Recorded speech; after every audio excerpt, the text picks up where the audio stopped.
Assalamualaikum Dami, dan kita juga ada pengacara kita yang baru, Hafiz Hamidah. Assalamualaikum. Waalaikumsalam. Baik, alhamdulillah. Saya dah tahu lagu Munajat akan dipersembahkan. Cuma tadi saya mengharapkan macam adalah lagu Tangisan Sebatang Tamar. Ya, itu next boleh? Next. Okey. Dan untuk Anugerah Nasyid Malaysia Anam 2020 yang akan disiarkan pada 27 Disember secara langsung, mana akan diacarakan oleh Hafiz Hamidun dan para Fauzana, betul? Betul. Jomlah kita wawakan sebab kita ada masa beberapa minit saja lagi ni. Ya, insyaAllah pada 27 hari bulan Disember ni saya rasa dah ramai pun yang dah sedia maklum. Ya. Di TV1 jam 9 malam kita akan laksanakan pertama kalinya Anugerah Nasyid Malaysia.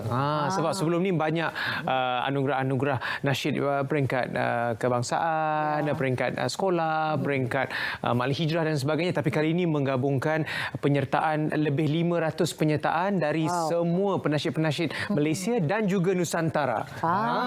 Sebab ada beberapa kategori yang akan dipertandingkan. Ada 11 kategori dan 6 kategori yang dinilai oleh juri profesional, 3 kategori melalui undian peminat dan 2 kategori khas juri.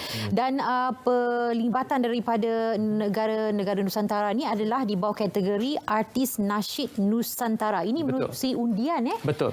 Dan Dami sendiri akan buat persembahan dan juga menjadi calon juga dalam kategori. Ada Kalau layak dicalonkan. Layak. Berani kata tak layak Dami. No. Layak-layak insya-Allah. Ini dah 27 Disember kan? Lagi bagaimana agaknya sekarang ni persediaan dan juga persiapan untuk hari penganjuran ni? Buat masa ni kita dimaklumkan semua pencalonan telah pun masuk ke fasa yang kedua, penjurian akhir, dan akan diketahuilah sebabnya sekarang ni pun peminat-peminat boleh melayari portal www.anam.my untuk mengundi artis pilihan mereka, artis tempatan dan juga artis Nusantara serta kategori-kategori yang tersedia untuk pilihan peminat. So sekarang ni kita menantikan untuk proses yang seterusnya ke hari siaran langsung tu nanti. 27 Disember. InsyaAllah. Okey, bagi penggiat secara bukan saja menghasilkan lagu tapi memang terlibat langsung terus dalam industri nasyid itu sendiri, Hafiz Hamidun boleh tak bagi saranan kepada mereka yang nak mengundi ni, biarlah undi tu bukan sebab macam sebab favoritism dan sebagainya, tapi sebabkan kualiti itu yang perlu dinilai. Betul, sebabnya ada kategori artis nasyid pilihan. Jadi sememangnya kategori ini untuk artis nasyid yang mereka gemari, tetapi pada saya sebenarnya yang lebih penting peminat-peminat berkuasa untuk memilih artis yang mereka ingin pastikan yang telah memberikan kualiti serta mutu yang terbaik dalam penghasilan karya-karya nasyid mereka sebelum ini. Betul. InsyaAllah. Okey. Untuk Dami sendiri yang juga terlibat orang yang akan diundi dan juga dinilai, bagaimana melihat platform ini, Anugerah Nasyid seperti ini, satu platform yang cukup baik sekali untuk mengiktiraf industri dan juga penyanyi-penyanyi nasyid, kerana kita tahu nasyid ini ada kelompok tersendiri daripada dulu sampailah sekarang. Kalau kita tengok dulu sampai ke England, Ratu England sendiri pun mengiktiraf juga penyanyi-penyanyi nasyid sendiri. Dami. Kita banyak syukur pada Allah SWT sebab program ni adalah julung-julungnya. Dan kalau kita tengok kalender yang ada daripada pada awal tahun sampai sekarang, yang inilah untuk nasyid, khusus nasyid. Yang lain-lain tak ada. Ada yang lain-lain tapi bukan untuk nasyid secara khusus. So yang kat sini bila nasyid secara khusus, semua orang, banyak peringkat dalam nasyid tu, daripada peringkat sekolah sampai peringkat yang tertinggi tu ada kat situ. Jadi mereka masing-masing, siapa yang layak dapat hantar dia orang punya karya-karya dan dapat dinilai. Bila dapat dinilai, besok dia akan tahu, okey, kualiti kena tingkat macam ni, benda macam ni untuk perkara-perkara yang lebih besar macam ni. So kita dah dapat kat situ, kita dapat tanda aras.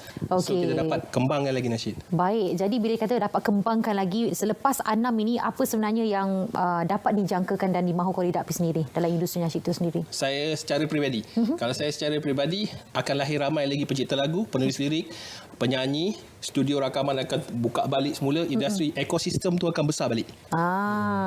Besar balik. Ini satu orang kata kickstart bagi tahun 2021 insya-Allah. Untuk Tuan Hafiz Hamidun sendiri juga merupakan komposer, penyanyi juga, untuk memastikan lagu-lagu nasyid ini terus malas segar, apa perkara-perkara ataupun elemen-elemen yang perlu dimasukkan dalam penghasilan sebuah lagu nasyid agar ia dapat diterima sepanjang zaman? Saya merasakan bila kita nak melangkah ke tahun baru ni, perlunya penasyid-penasyid serta sebenarnya penggiat muzik tanah air memikirkan bagaimana untuk kita mengeksport karya kita bukan hanya di dalam ruang lingkup negara kita Nusantara tetapi sebenarnya ke seluruh dunia. Sebab sebenarnya matlamat utama Anam ini untuk menjadikan Malaysia sebagai hub nasyid. Jadi kalau kita nak mengantarabangsakan muzik tempatan, muzik nasyid khususnya, kita kena pastikan karya kita bermutu, berkualiti dan boleh diterima di peringkat global. Bukan hanya sini saja. Ya. Kompetitif lah. Dah boleh ekspor. Ekspor sebenarnya itu menjadi satu sumber ekonomi juga. Kita kena fikir ke arah itu sebenarnya. Kerana itulah program Anugerah Nasyid Malaysia ataupun ANAM 2020 ini yang dianjurkan oleh Munsyid Malaysia disokong dan mendapat kerjasama daripada Kementerian Komunikasi dan Multimedia Malaysia dan juga Jabatan Perdana Menteri Hal Ehwal Agama serta RTM sebagai penyiar rasmi pada 27 Disember ini. Saya suka sebenarnya mengeksport merancangkan ekonomi negara dengan industri muzik ini kerana kita tahu di Korea misalnya industri K-popnya sangat besar, ada Blackpink dan sebagainya. Kita Malaysia boleh jadi hub. Boleh. Dia sebenarnya bila bukan saja kita mengeksport karya kita tapi akhirnya dapat menjemput orang lain untuk turut mengimport karya mereka ke negara kita. Jadi dia akan menjadi satu sumber ekonomi yang sebenarnya bernilai bilion ringgit sebenarnya kalau kita pandang di sudut yang lebih tinggi. Dan macam makanan, lagu pun orang dengar hari-hari. Betul. Setuju.